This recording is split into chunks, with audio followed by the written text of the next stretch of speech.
Hello, all of you video game playing little boy nerds, or girl nerds, or whoever you want to be nerds. Before we begin today's video, I just want to highlight a couple of things in case @rcramps is watching. Trans lives are human lives, JK Rowling's a bigot, and if you're rich enough to invest money into a billboard which says, "I heart JK Rowling," in a year where people are losing their jobs and economic collapse is on the horizon, don't be surprised if I call you out on your shit. The second thing is a shameful confession. I don't know how to make pictures move in my editing software. Slow zoom-ins or images sliding across the screen, can't do it, no idea how. That's pretty important because if we're rewriting the Avengers, I'll be using still images for much of this video. It's embarrassing, but yeah, wanted to put it up front first. Anyway, let's get into the video, shall we?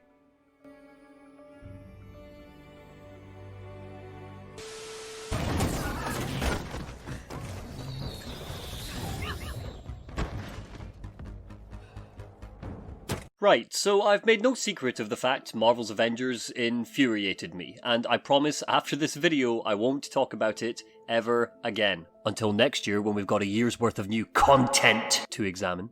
But it seems that I'm alone in the internet in thinking that the meagre, sordid, cynical 10-hour campaign that we got was pure shit. Is split between two personalities. One is a single-player story campaign that can be emotional and thoughtful as you play as each of Earth's mightiest heroes. So I asked myself, why? Why are people going easy on Avengers story despite the numerous problems that it carries? Which, by the way, I outlined in my 3-hour critique of the game. Check it out, there'll be a card on screen now, and while you're there, why not subscribe? Is it just because people are happy to see Kamala Khan front and center in her own origin story? Because it fucks that up. Is it because of MODOK, a new villain many casual fans aren't actually aware of, because they spoil him? Or is it just because the actual gameplay is so broken and starved of joy in an endless, grinding cycle that people had to justify their £65 purchases by claiming the game is worth it? But if anyone's played the game or watched a stream of the campaign, you know that's simply not true.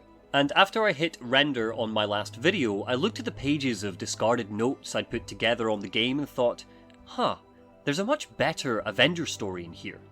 So let's put my ego to the test, clean our scalpels and slap the game's campaign onto the operating table to see if we can rewrite Marvel's Avengers to make it better. Just like with any doctor and any operation, we're not magicians, so we have to set some ground rules before beginning. Rule 1. The game has to remain a live service game. Yes, I know, you hate it, I hate it, everybody except for Square Enix's bank account hates it, but this is a parameter Crystal Dynamics had to work within, so it's a parameter we'll work within as well. I won't be designing any new game systems here. Rule 2. No new heroes. With one exception, which we'll get to. I'm not going to throw in any new heroes to the standard campaign who didn't already exist, so don't expect Doctor Strange to show up all of a sudden, and we're not incorporating Hawkeye into the standard campaign.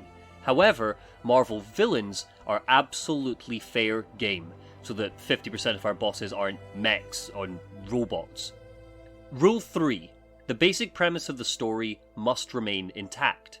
MODOK is our villain. The Avengers disassemble, and Kamala needs to reunite them. We're not going to replace AIM with Thanos or anything like that, and I will only change things if I feel like they need to be changed, not just for the sake of it. There's a lot wrong with the story, but there's some gold in there too.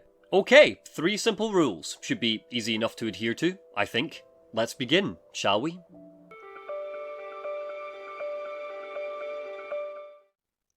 Okay, so a brief recap of Marvel's Avengers' original story.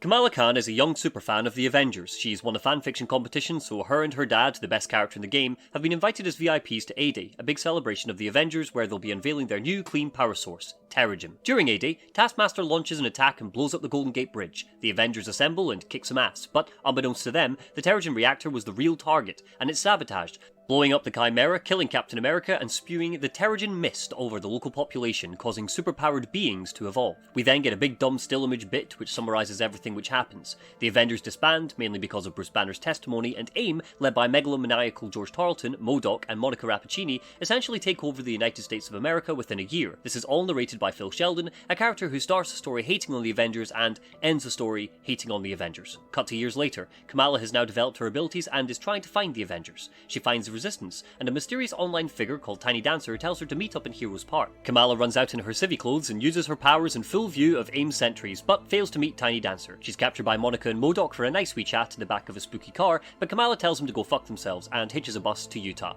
In Utah, she finds the Chimera and meets Bruce Banner. She shows Bruce a video she hacked, revealing that MODOK trapped Cap in the reactor room when the Chimera blew up. Bruce is upset and just wants to hide, but Kamala talks him around, and they go on a road trip to find Jarvis, their first step to rebuilding the Avengers. They arrive at the first of many AIM labs and fight their way inside, getting Jarvis. Before they escape, Abomination shows up and Hulk screams blue bloody murder before crushing him under a machine.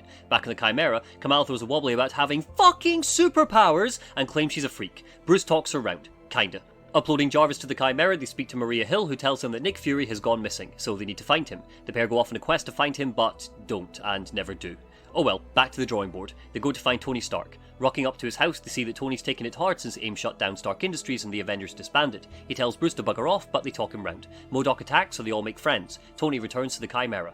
The team do some strike missions and eventually find the Resistance. The Inhumans are living in a refugee camp headed up by Hank Pym, who's just the cheeriest, chipperest chipmunk in the whole chipmunk hole. Kamala throws another wobbly because nobody will help her break into a maximum facility and leaves to do it herself because she's smart and gets captured. Everyone cries. Cut to Black Widow. Turns out she's infiltrated AIM and has been working as a double agent this whole time. She sees that Kamala's been captured and goes to rescue her. She learns that Monica's harvesting the Inhumans' abilities and turning them into a super robot army, but we, the player, learned this 6 hours earlier when Kamala and Bruce broke into another AIM lab. She fights Monica in a crappy boss fight and reunites with her fellow Avengers. The team take Monica back to the Chimera.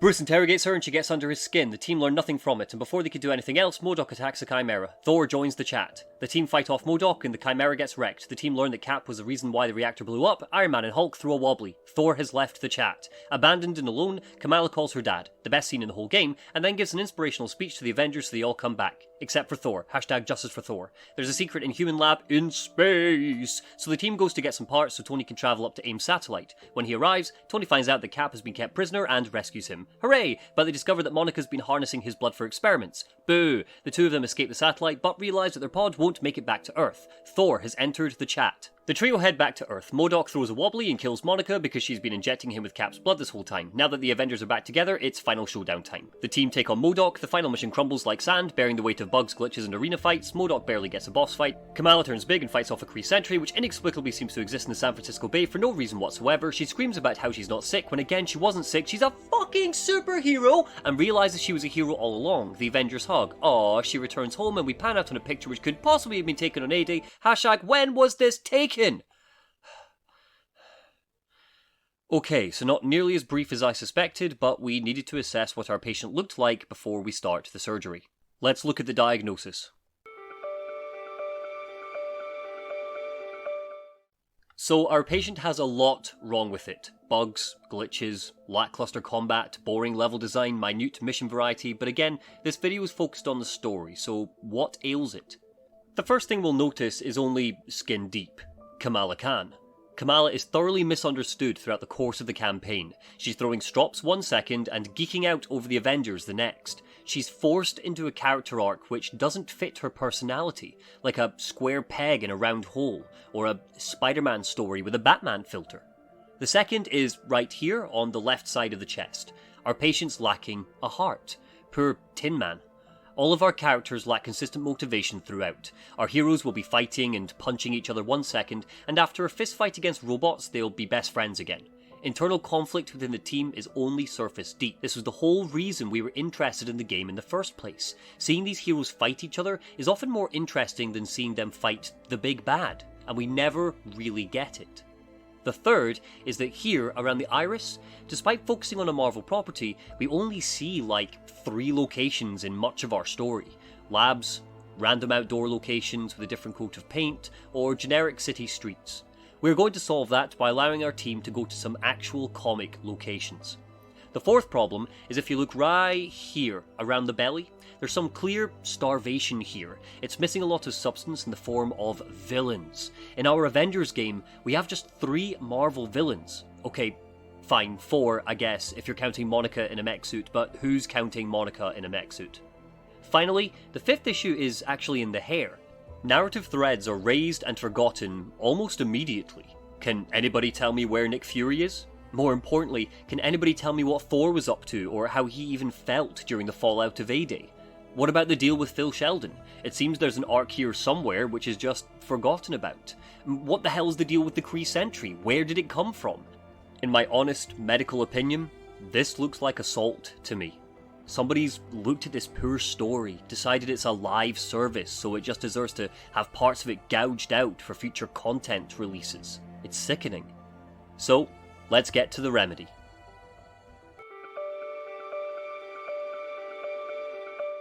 So our rewrite opens similarly to the original games. It's A-Day. Kamala has won a fanfiction contest. She's an adorable little goofball and her father is along for the ride. We explore A-Day with all of the Easter eggs and of course Chi meets all of her heroes. As she enters the convention, she'll see a woman with a double pram arguing with a security guard. The guard won't let her in. He's baffled as to how she even got onto the Chimera in the first place. "Sorry ma'am, no babies," he'll say. And the mother of the two infants, gurgling happily in their pram, will Karen out on the security guard. This is important. We'll come back to this later. We're going to alter the scene where she's accused of not being a true fan.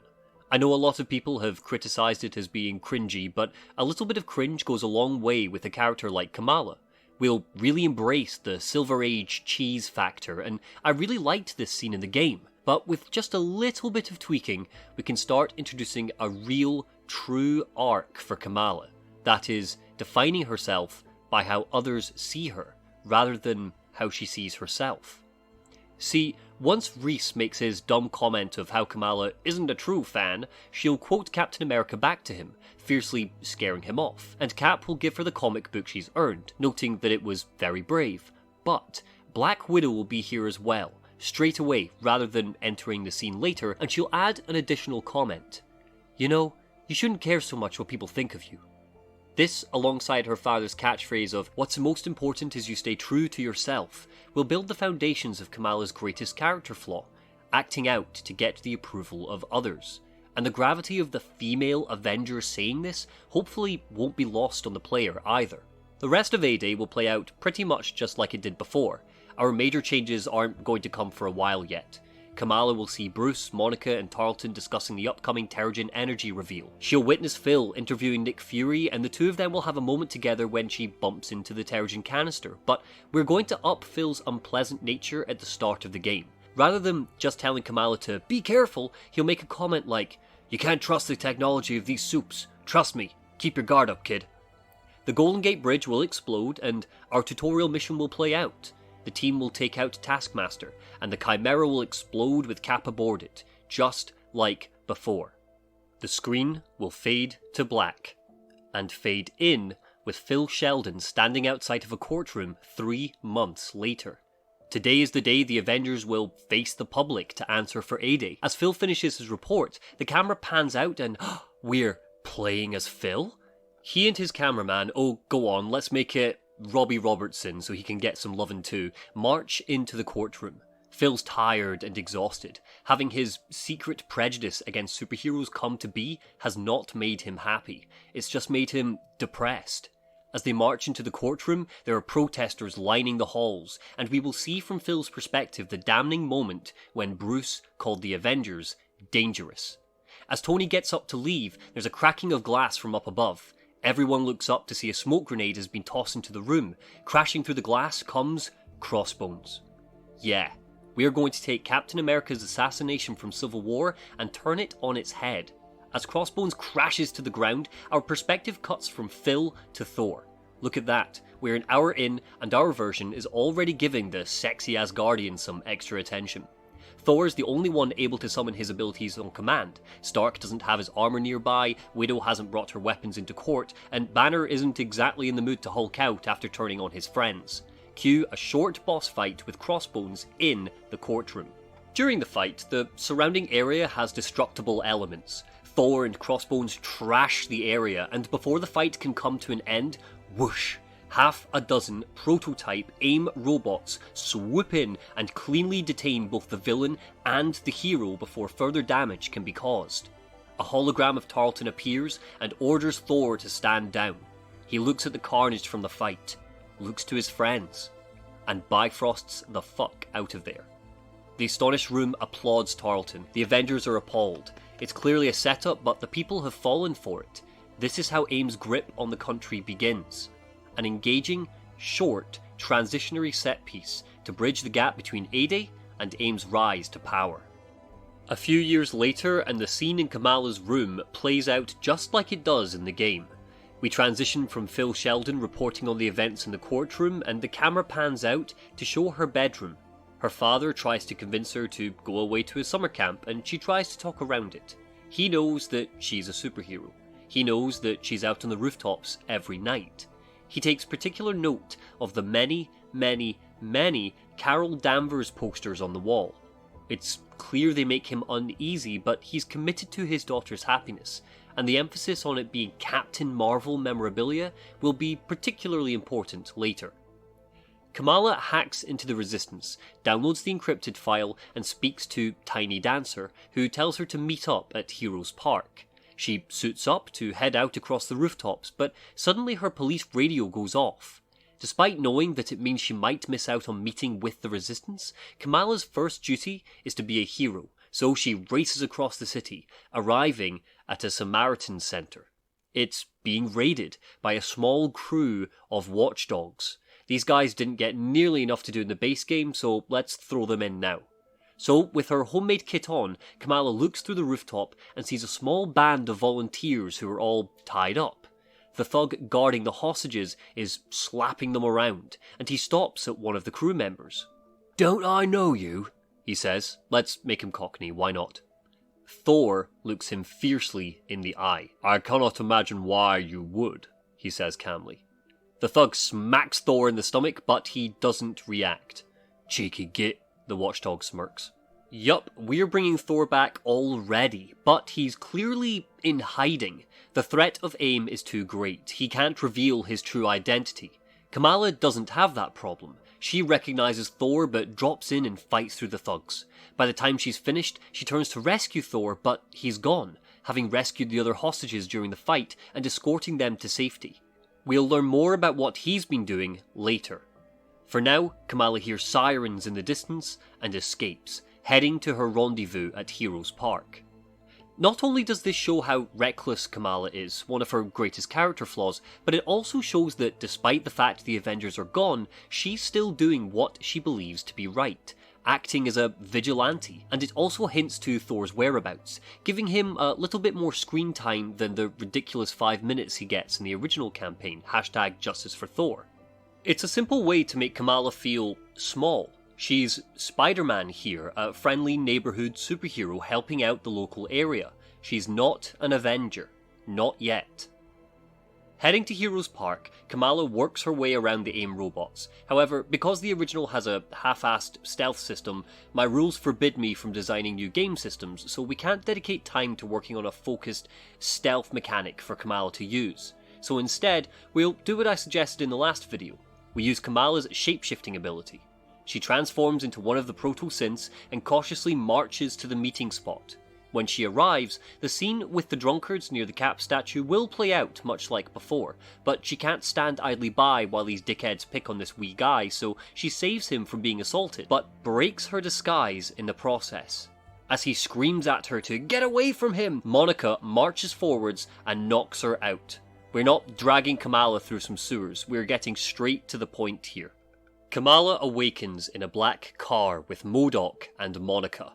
The scene plays out a lot like before, but we are trashing Tarleton's whole "you're sick" angle, because it's complete arse and isn't relevant to Kamala whatsoever. In our version, she doesn't for a second think she's a freak or sick. So instead, MODOK tries something else to get her over to side. He paints AIM as the new Avengers. "We're protecting people, Kamala. We're just doing it in a safer way. A way that doesn't hurt people. Don't you want to be a part of that? Don't you want to be a hero?" "I am a hero," Kamala replies confidently. "I saved people tonight." "Did you?" Monica chirps. She shows Kamala her iPad. The thugs she fought earlier are being carried away into ambulances by AIM robots. Broken bones, some internal bleeding, a fractured skull. You may have stopped a robbery, Kamala, but this looks like the work of a criminal to us. The gaslighting remains intact, but it's planted this seed of doubt in Kamala's mind. Everything she's learned has been from the Avengers. Kick ass and ask questions later. Bad guys deserve her full force, right?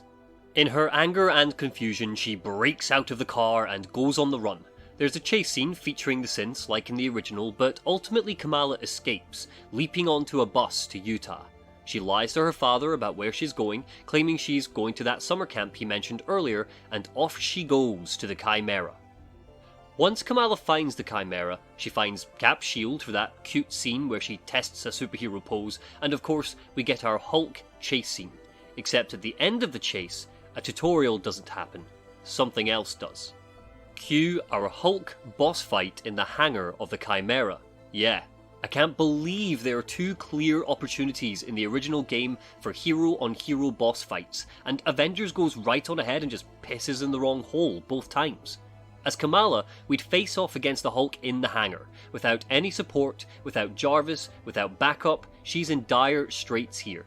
This fight wouldn't end with Kamala defeating the Hulk, honestly that would be pretty ridiculous. Instead, she'd need to stun the Hulk for long enough to break through the wall to escape, and breaking out, the game would follow a similar phase as before. The pair would battle some adaptoids and eventually Bruce would de-Hulk so they can talk.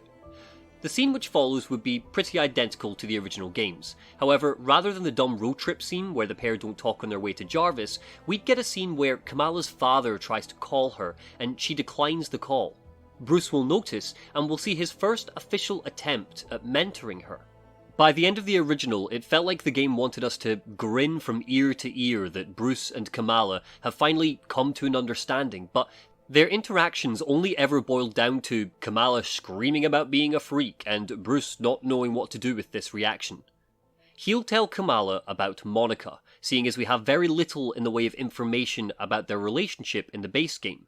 About how after the hearing he called her every day for, say, a month, and he was worried sick about her. He hated her for putting him through that. Kamala won't know what to do with this information.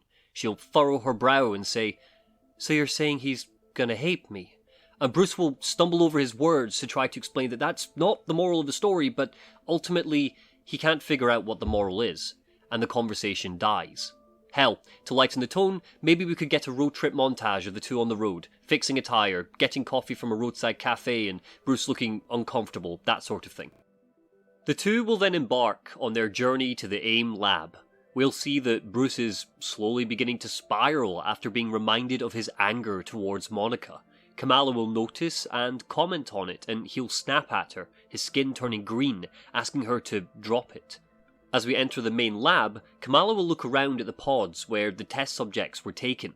Rage will overtake her, and rather than ordering Hulk to smash, she'll pound on the glass herself before breaking through.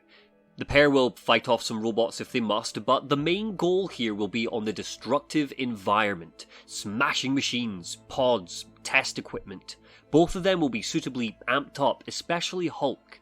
With their previous conversation about Monica still preying on his mind, we'll see a more effective outburst when fighting Abomination. As a boss, the monster will mock him not for being ugly because... what? Why? Instead, he'll mock Bruce for being weak, being manipulated by Monica, and his resentment from earlier will explode in the chaotic scene we got in the game, explaining why, as Hulk, he loses all sense and tries to murder Abomination. During this fight, Kamala will try to help, but Abomination will very quickly take her down just before the arena change.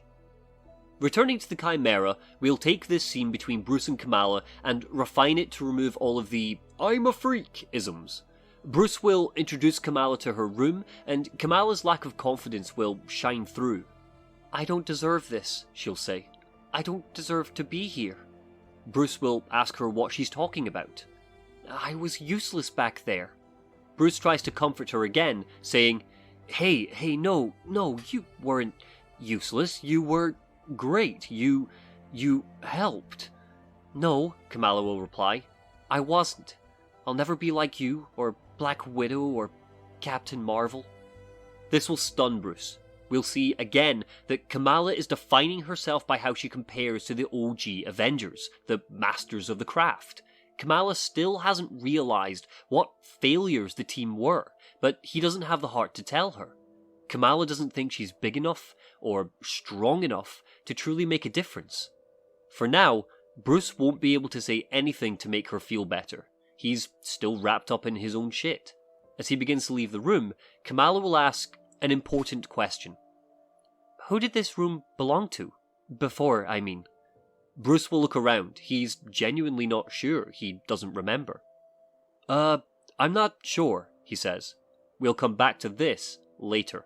The pair will then upload Jarvis. However, as Jarvis boots up, just for a quick kick in the feels and to remind us that the Avengers were all once friends who cared for each other, he'll ask where Tony is. And, most importantly, if he's okay. Kamala will comment that surely Jarvis should know, and he says that it will take a bit of time for him to fully upload and learn that information. He was hoping they'd be able to put his mind at ease. The duo will speak to Maria Hill and go to hunt for Nick Fury like in the base game. Again, unfortunately, we've got to keep the live service bullshit in place, so sure, we go and hunt for some vaults and the like, but the important change here is that we will find Nick Fury before the story is over. Returning from our strike mission, Jarvis tells us he's found where Tony Stark is. Bruce is obviously reluctant, but Kamala is over the moon.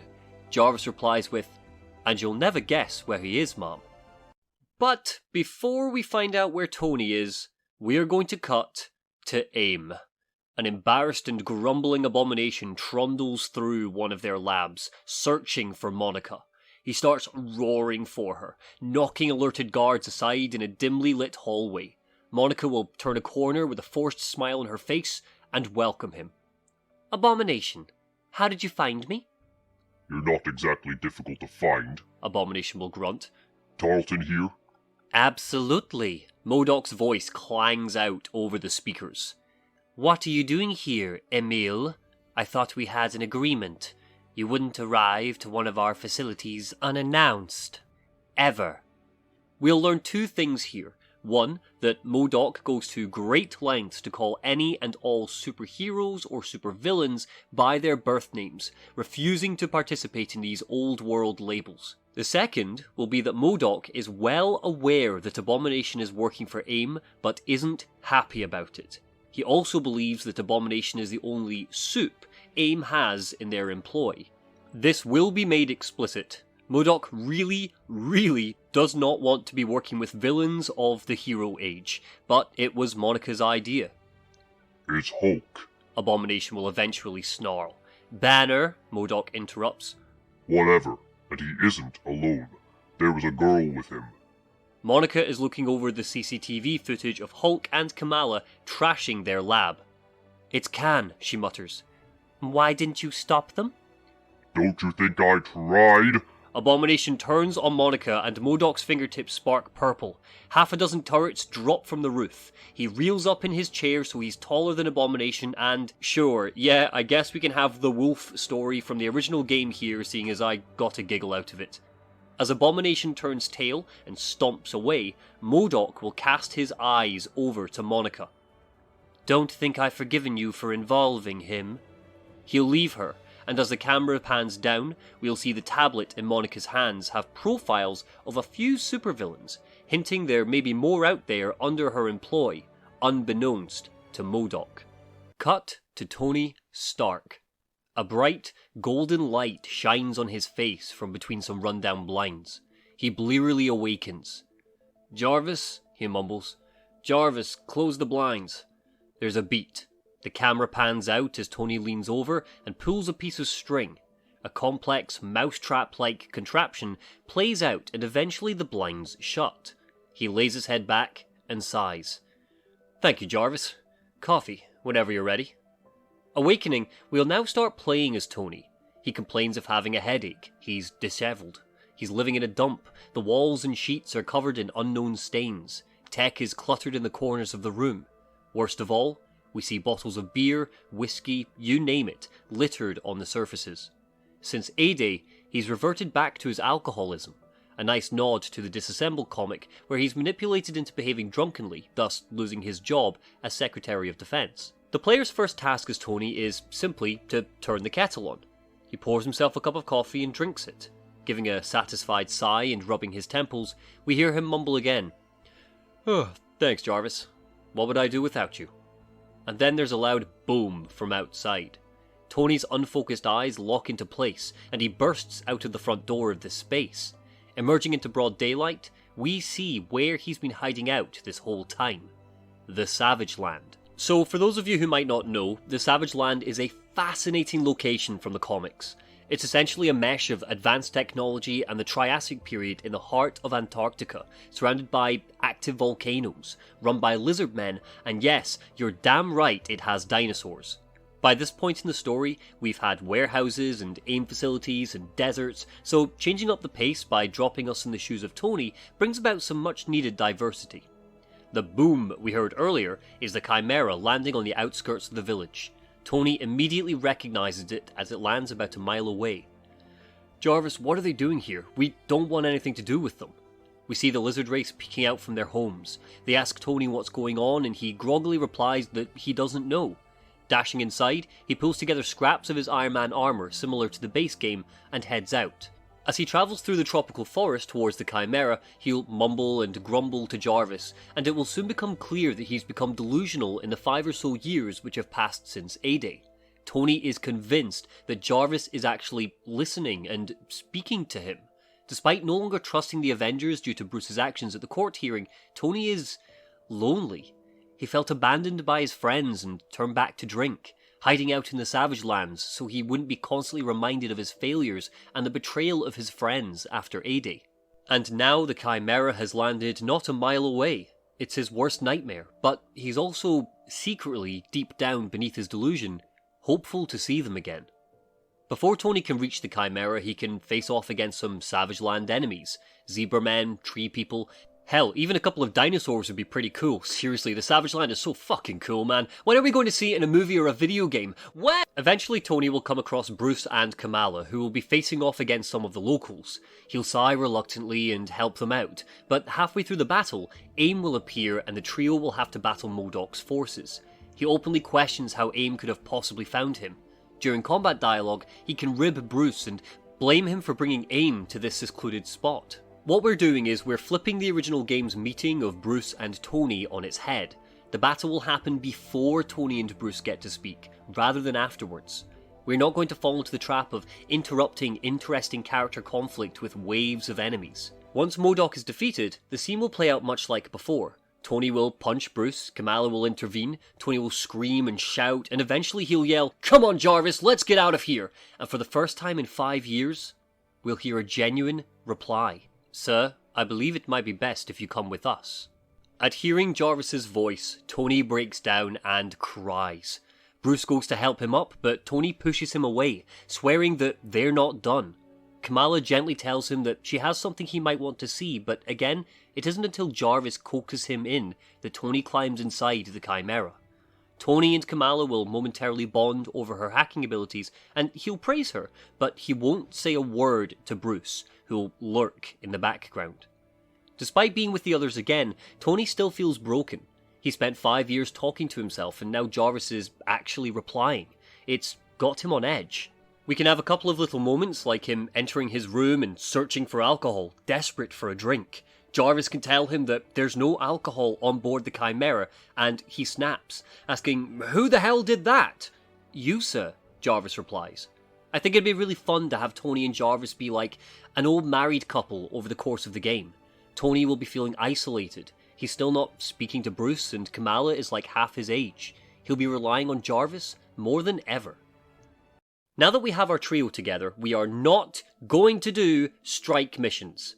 We need these three to go on a mission together which is plot relevant. So, we will not be splitting them up so Tony can bust up an AIM facility and Kamala and Bruce can throw a strop again. Instead, we need to start making this feel, I don't know, like a fucking Avengers game. So what we're going to do, because all of that extra programming time spent designing the Savage Lands has put us slightly over budget, so we need to cut costs somewhere. What we're going to do is take one of the iconic side missions, slot it here, but make it interesting. Jarvis gathers the team around the table. Tony can take a moment to mark that Kamala's costume is crap. We're going to save that lovely moment where the two bond in her quarters until later. Jarvis puts a familiar face up on the war table. Phil Sheldon's. The gang respond with general, "Ugh, this guy" comments, but they're sucked into the report. Phil is standing on a boat, like a Sky News journalist reporting on scared refugees trying to cross the channel. He highlights that Thor, the god of thunder, has been crossing the sea in a boat on his way to Scandinavia. He explains that, bizarrely, AIM scientists have been spotted with Thor near a village in Scandinavia.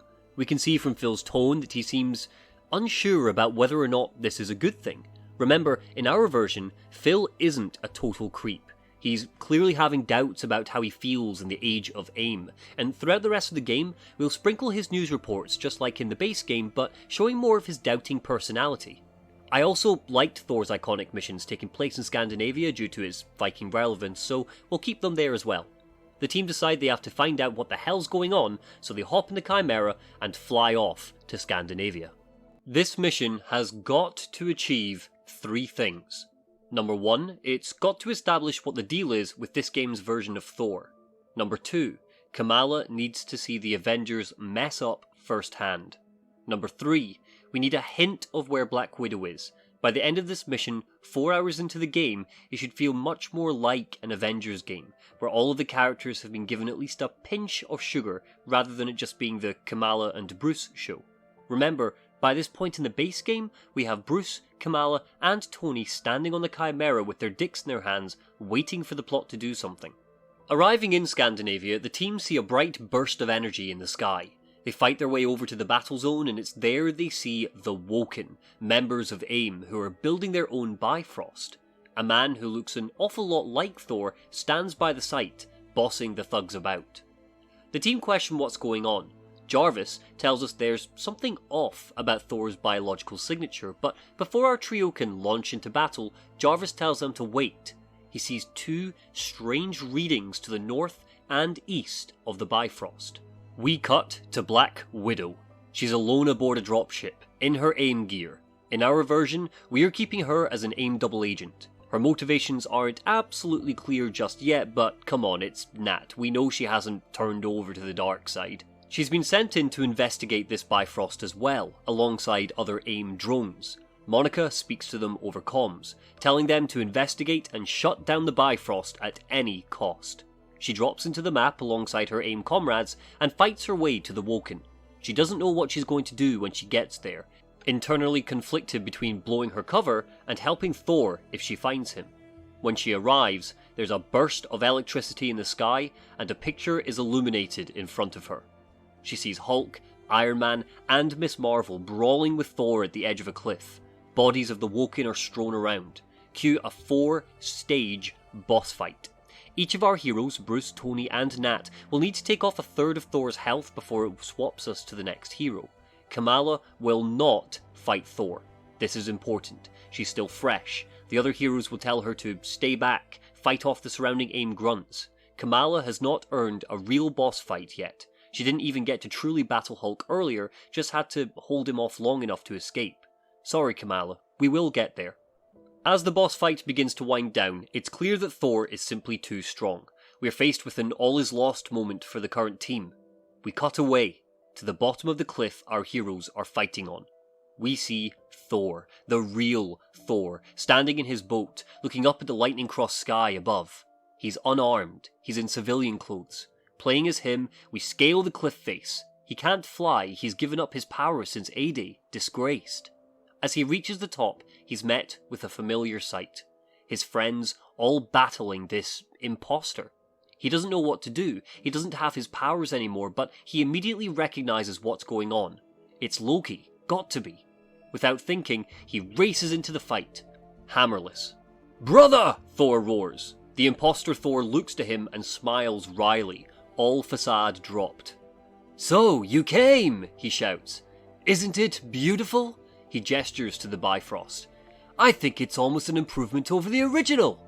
"Why?" Thor yells. "Well, you've been gone for 5 years, brother. Someone's got to fill the hole you left since you gave up your powers." Thor looks at the Bifrost and realizes what Loki is doing.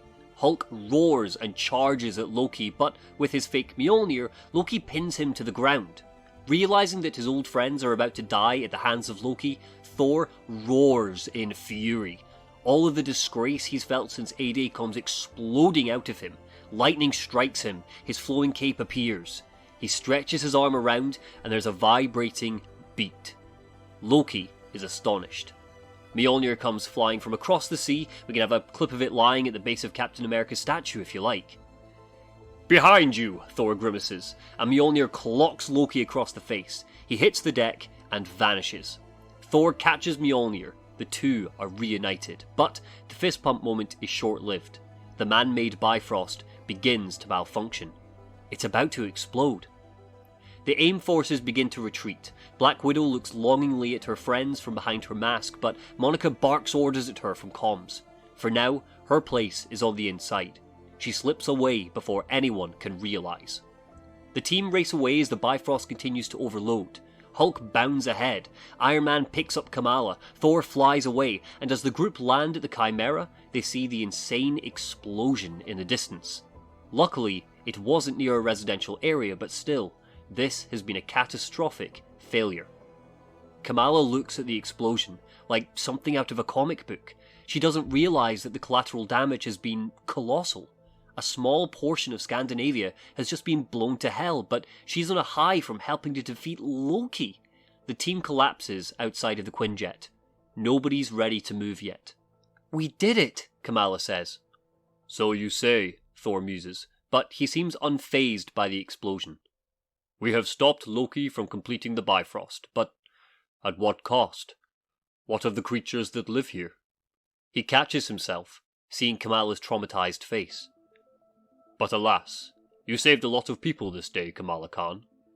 "You know my name?" Kamala is astonished. "Of course I do. You have been spoken of much in my circles.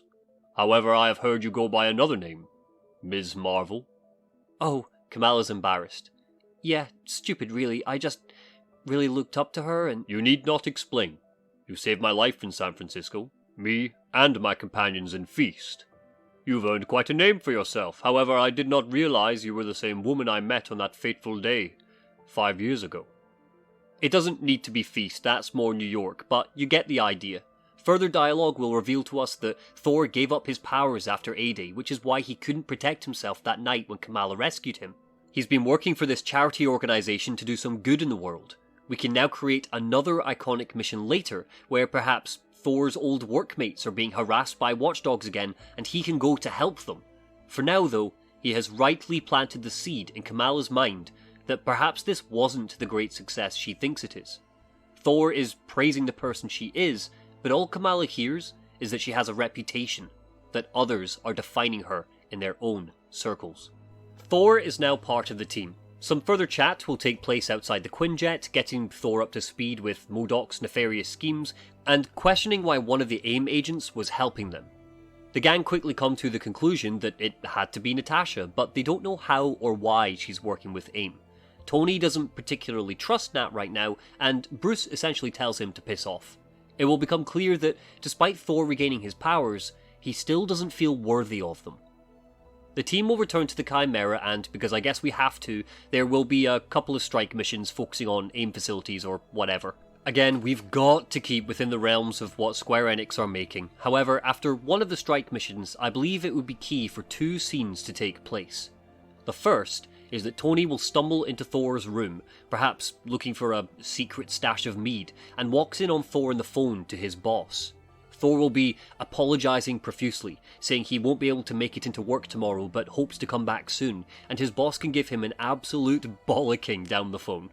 The second is that scene between Tony and Kamala from the original game needs to happen where he teaches her a hero pose, because it's absolutely wonderful. After a couple of strike missions, Maria Hill will call the team, saying she has a lead on Nick Fury's whereabouts she'd like them to follow up on. The team ask her where, and she reservedly says, "I'll send you the coordinates." Landing on the outskirts of Manhattan, the team covertly follow some sewer tunnels winding beneath the street before they surface in a strange, dusty basement. Tony jokes, "Home sweet home," as the gang gather beneath. As they move out of the basement, it becomes clear that Maria has sent them back to the old stomping ground, Avengers Mansion, a location from the comics and heartbreakingly not from the MCU movies. Once the campaign is over, this can serve as another hub world. AIM has since trashed the place, but as the team fight their way up and through, it becomes clear that somebody has made a home here. We can explore the mansion as Kamala, and eventually she'll stumble across a particular room. It's been turned upside down, just like the rest of the mansion, but we see, lying in the corner, an Air Force helmet. She picks it up. She knows exactly who it belonged to, and it is important to her that she's standing in this room of all rooms. A hulkless Bruce enters behind her. Yeah, it's a shame you had to see it like this.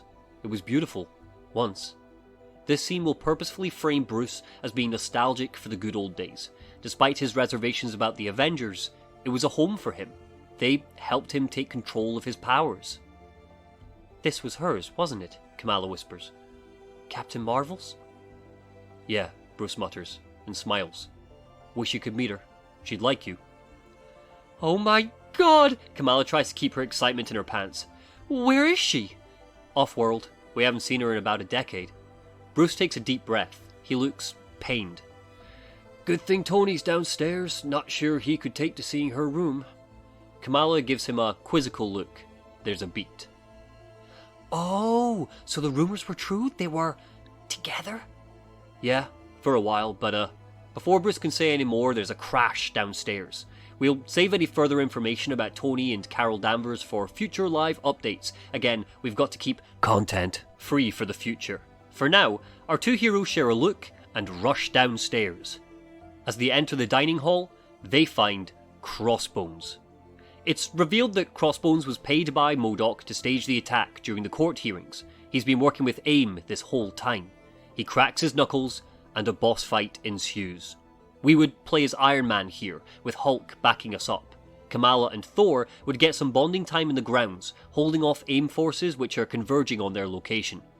Introducing Crossbones as a boss fight will be a repeat from the opening of the game, sure, but halfway through the battle, he'll call in a reinforcement. Spot. I'm not kidding. How cool would it be if halfway through Crossbones' fight, we'd have to take on Spot? For those who don't know this lesser known but awesome villain, Spot's alter ego is a scientist called Jonathan On, or J. On. John. Get it? Such a dumb name, I love it. He has the ability to create trans-dimensional portals. Can you imagine him throwing down these portals and Crossbones leaping through them to attack our hero? It would bring about some much-needed location and boss fight variety as well. It would also mean that by this, the halfway point, we've battled Taskmaster, Crossbones, Hulk, Abomination, Loki in the form of Thor, and now Spot. That's 6 bosses, and we're not even halfway through the game. It also highlights to us how hypocritical AIM are. Criminals are running rampant without the Avengers. They're not keeping the peace at all. They barely care. Iron Man and Hulk won't have any opportunities to work together for the first half of the fight, but the second Spot appears, we'll bring in some duo takedown options. The two of them reluctantly working together during gameplay. The two aren't exactly friends again, but this would be a nice way to open that door to be capitalised on later. Hulk will punch Spot through one of his own portals, and just as Crossbones tries to leap through to escape, Tony will grab him and shake him for information. They'll learn where Nick Fury is. The Raft, a maximum security prison for criminals. AIM have since commandeered it, and a lot of our heroes and the more dangerous villains are locked up there. Tony is overcome with anger. He knocks Crossbones out, but this information has clearly rattled him. He didn't know AIM had taken over the Raft, originally created by him. He realises that his whole legacy has been bought by AIM. Kamala and Thor will return to the pair in the dining room, explaining that the place is surrounded. The team prepare to fight their way back to the sewers, but they don't need to. A portal will appear. The gang prepare for an encore with Spot, but this portal looks a little bit different. And I'm sorry to say that is where we'll end part 1. We are at about the halfway point now, looking at my script, and this video has ended up being a lot tougher to make than my critiques or shorter essays. I promise I'll work my butt off to get the final part out as soon as possible, but in the meantime, thanks for watching. Be sure to subscribe to be notified when part 2 is up, and while you wait, feel free to check out my Avengers critique to maybe get a hint of where we'll go next. As always, take care.